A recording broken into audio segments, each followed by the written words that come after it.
Good morning mga ka-Tribu. Welcome to another episode of Straight Talk with Daily Tribune. I am Komfie Manalo.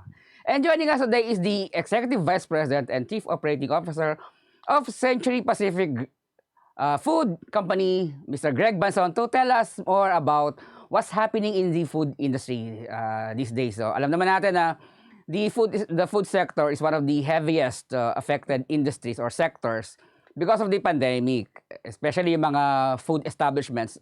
Fortunately, merong segment ng food sector ang hindi medyo maganda pa rin ang takbo ng kanilang segment o kanilang industriya dahil naging paborito silang gamitin o pagkain ngayon ginagamit sa bilang ayuda at naging favorite alternative food ng mga mamamayan habang naka-pandemic at itong Century Food. In fact, in the first quarter of this year, they were able to generate 1.3 billion pesos in net income or 24% higher than the previous year. So talagang medyo isa sa mga sektor na sinuswerte at patuloy pa rin ang paglago kahit nasa pandemic tayo. At to tell us more about that, kasama natin ngayon si Mr. Greg Banzon. Sir Greg, good morning po. Morning, sir. Yeah. Good morning. Good morning, kumusta po? Sir, first question. The food sector, particularly the canned seafoods, are the favorite items in food packs or ayuda that are distributed both by the national and local governments as well as the private sector. How is Century Pacific holding up with the pandemic? Well, that's true. Usually, pagka, let's say, maganda ang economy, our business is doing well because consumers want to trade up to, let's say, better quality product and a variety of offerings. So, sinaswerte kami. So, Medyo nawawala si Sir Greg. let's say, corned beef. Hello? So you're saying na during good times, swerte, maganda ang business ng canned good items. At much better if we are not in not so good times. Pagka medyo hirap naman ng economy, ganun din. Because essential goods ang produkto namin, binibili pa rin yung produkto, yung mga brands namin. So that's why we see ourselves as okay during good times and even better during difficult times. Ano ba yung mga brands ng Century Foods, sir? There's the marami po. There's the Argentina corned beef. Yeah. That's right. We have so many brands. So Argentina corned beef, Century tuna, as you know, 555 sardines and tuna. And then we have Birch Tree on the milk side, Angel sa canned milk naman. And then yung Coco Mama, yung bago na nilabas namin na gata na nakapack. And so many other brands. So consumers have like a wide range of products that they can choose from depending on their economic situation at a particular time. And that's why kung maganda nga economy, they upgrade to, let's say, better quality brands like Argentina and Century. And then pag hirap, nagtitipid, bumababa naman sila sa, let's say, sardines or our smaller cans that we offer the consumer. So, di naman sa crisis-proof, but we're able to provide consumers options. So how about your employees? How's the vaccination rollout and what's your retention capacity? Have you reduced staff because of the lockdown restrictions or nagdagdag pa kayo dahil maganda ang sitwasyon ng Century? Yeah, we were lucky to first of all, when the pandemic hit, ang one of our main objectives was to ensure the safety of our employees. And so we had very strict protocols implemented across all the plants. And awa ng Diyos, we've been able to maintain a 99.9% COVID protection record in all our manufacturing facilities. So posible pala yung prevention na sinasabi. So secondly, we had to add people because siyempre, i-distance mo yung mga tao. You needed to shorten, I guess. I mean, because of the protocols, we needed to add efficiency, and we had to add people to the manufacturing facility, both to comply with safety regulations, but at the same time to cope with yung increasing demand. So nagbukas kami ng third tuna factory. Oo, tuna factory. Nagbukas kami ng ikatlong paggawaan ng tuna. And then we continue to work on expanding our canned meat manufacturing facilities. Yung sa COVID vaccine, go ahead. Outstanding yung yung record nyo, 99.9% protection. So sabihin walang nagka-COVID, and then wow. And now yung your sa vaccination. Yung sa implant infection, very, very, very minimal. Parang out of the many employees, and we employ thousands, parang 34 lang ang nagkaroon. Across the, let's say, 570 days na ata tayo ngayon. Yes. Mga ganun lang ang bilang. Pero may mga nagkakaroon ng infection sa community, sa household. But we have very strict protocol and guidelines that instruct employees, if at all you feel sick, kahit nagdududa ka lang, wag ka na munang pumasok to protect everyone in the plant and to protect, I guess, the health of the business.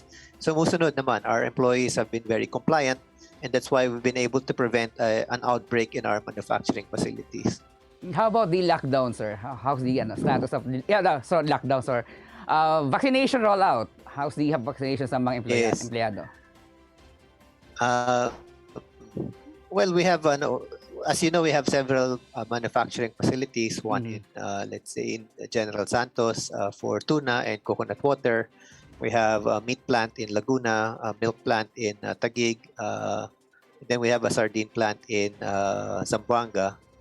So, in phases po namin ginagawa yan. Ang nauna is yung dairy plant namin, yung paggawaan ng milk for Angel and Birch Tree.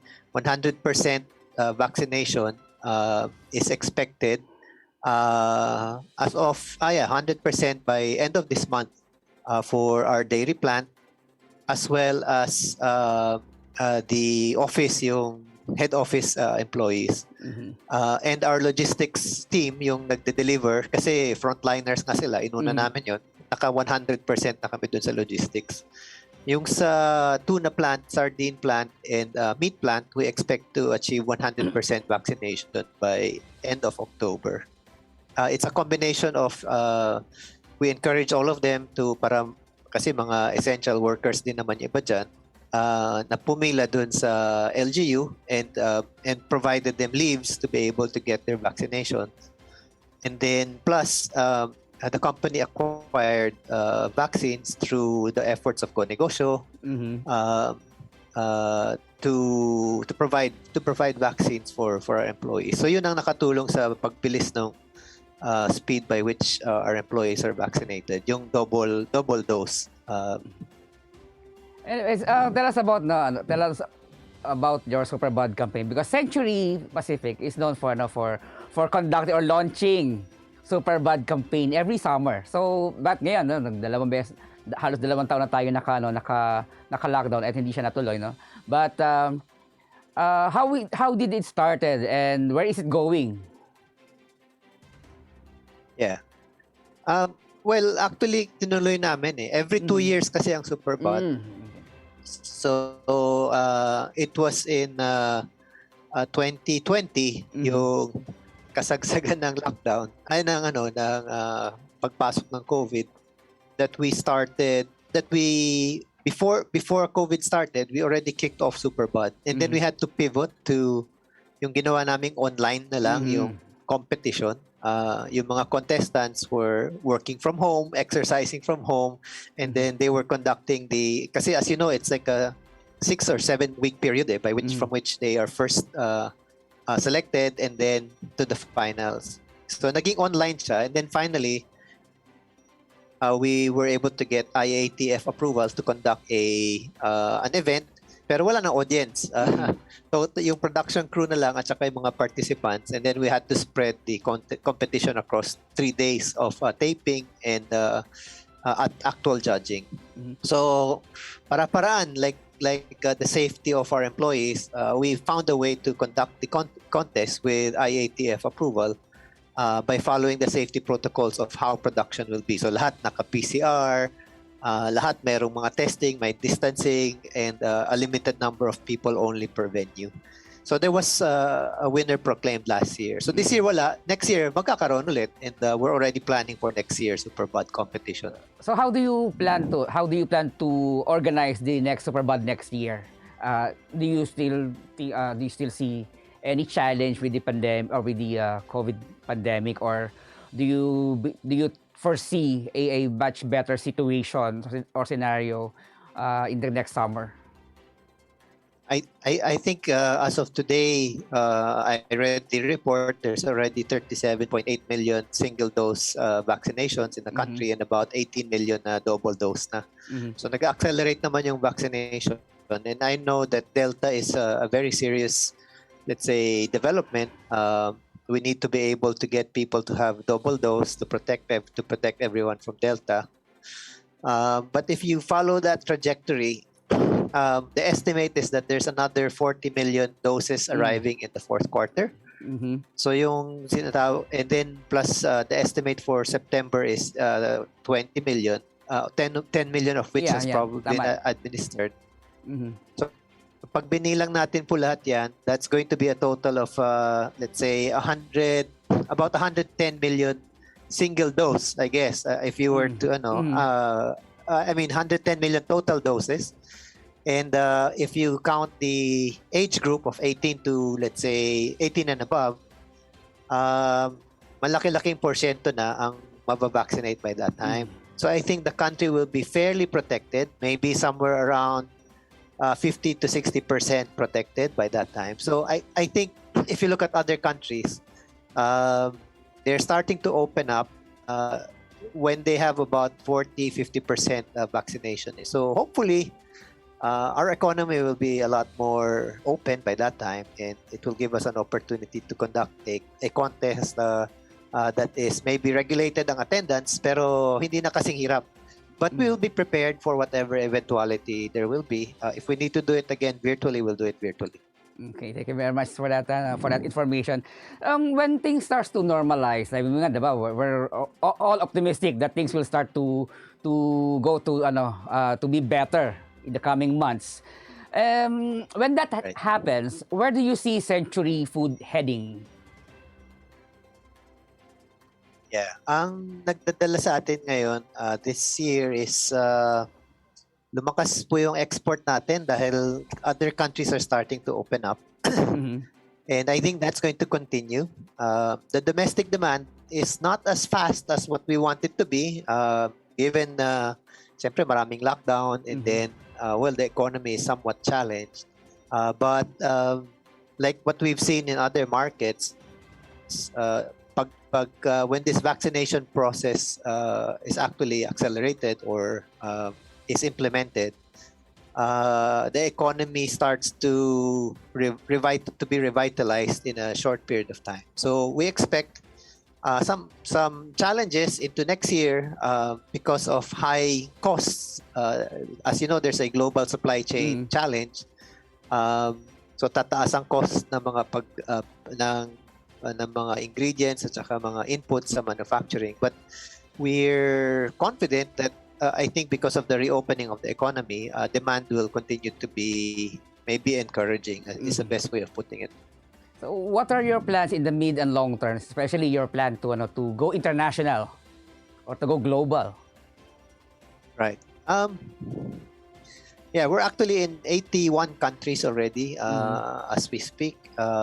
With let's say wide distribution, 81 countries, but deep naman sa Middle East, where our brand Century is the number 3 brand there, competing against Middle Eastern brands.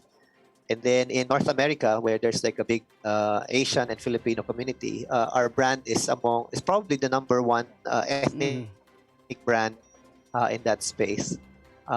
Plus, we've been building our distribution across Asia, Europe, by really appealing to a particular target segment in each of those markets.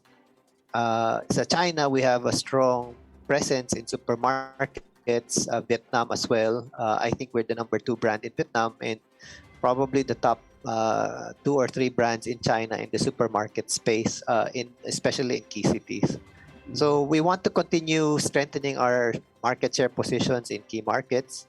And then we're making this big push into yung tinatawag na plant-based food, both here in the Philippines through our brand Unmeat and abroad. So we've already landed product in the UAE, and we're present in about 280 supermarkets there, and expect to add another 200 doors or supermarket doors by October in the UAE.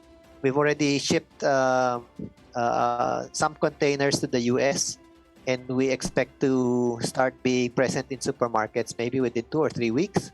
Kaya kababalik ko lang po kasi medyo sinalubong namin yung shipment, plus talk to our brokers and retailer partners there para maganda yung pasok ng Unmeat. We were approved also in key retail chain in Singapore, yung Fair Price chain for Unmeat, as well as working on getting it sold into Australia, I think within the next 2 months. So that's 4 key markets. Plus we also ship product already in China, and then we're just clearing customs. So that's 4 key markets plus China that we are rolling out Unmeat. And we're hoping that it's a success so that we can continue expanding into other markets. Thank you very much, Sir Greg Banzon. We will take a short break. But we will be back. Magpabakuna kayo. This public service advisory is brought to you by Daily Tribune and 100.3 RJFM. Oh, vaccination, isolation. Gotta keep up with my nutrition. Gotta maintain my body condition. Then I can take my vaccination. What do I choose? What do I take? As long as it is not a fake. AstraZeneca, Moderna, BioNTech, even Sinovac, okay na.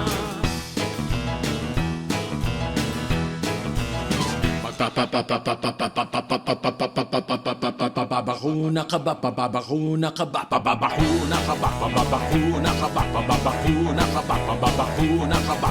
Vaccination for the nation, no more isolation.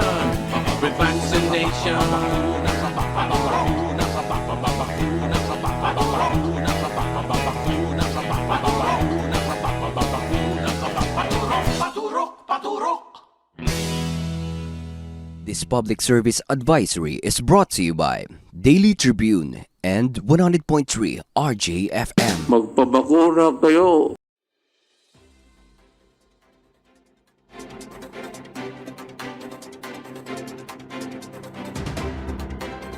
And we're back. Welcome again to Straight Talk with Daily Tribune.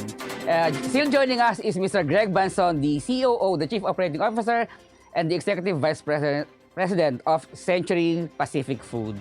Kanina, during our interview, Mr. Greg Banzon was able to discuss with us how Century was able to achieve 99.9% protection sa kanilang mga empleyado, and they were also able to expand their number of employees, not just to follow the health protocols, but also because of their expanding demands ng kanilang mga canned products or lahat ng kanilang mga brands. And also, yung kanilang plano to expand to other countries, and yung kanilang bagong produkto, yung tinatawag lang Unmeat. Ngayon naman, pag-uusapan natin yung kung sino ba si Mr. Greg Banzon. So we will talk more about who he is. We will try to personify Mr. Greg Banzon.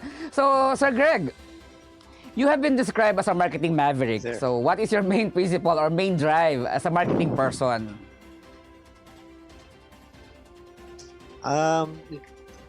Actually, siguro yung sekreto dyan is really understanding what consumers are looking for. So we spend a lot of time in doing research on consumer behavior and kung ano yung mga naiisip ng consumer, and let's say what are the key drivers of consumer demand. and then we translate that into, let's say, product or brand offerings. And then we also study yung tinatawag na shopper marketing, yung shopper behavior, saan ba sila namimili, paano ba sila namimili, and then what size, yung mga ganung mga details are critical for us to be able to, let's say, develop a plan that is, it just flows because it's rooted on deep consumer understanding. So, what's keeping you busy as a person during this pandemic? Do you have more free time now that most of our workload is done virtually, and how do you spend your free time if you have any?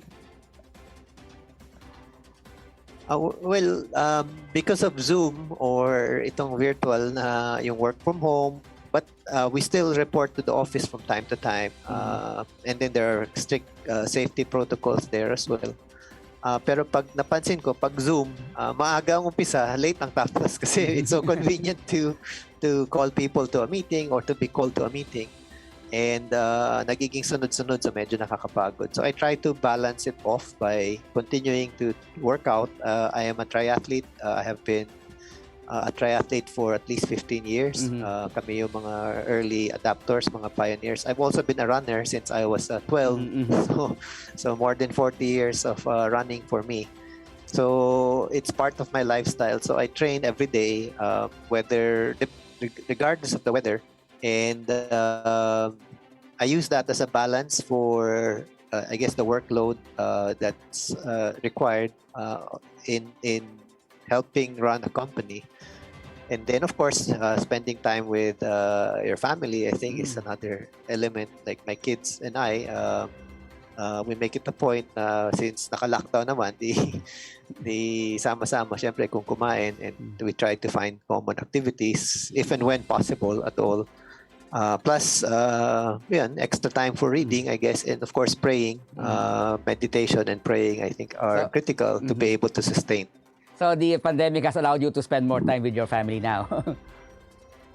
Magkakasama lang sa naka-lockdown eh. Then you mentioned that you were a triathlete and you used to run in college. And do you still do you think that being an athlete or being an athletic person has prepared you for the challenges of the pandemic or even for the challenges you face in business?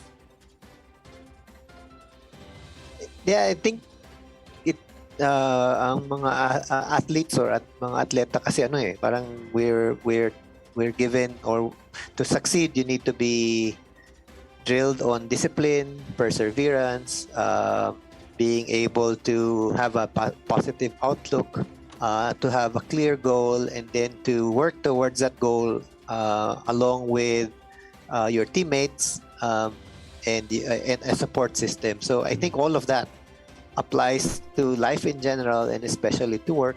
And there, as an athlete, when you're competing, there will always be unexpected developments, and you get used to being able to adapt to those unexpected developments, and then you apply it to life. So the pandemic is one such event that was totally unexpected, and then you cope with it.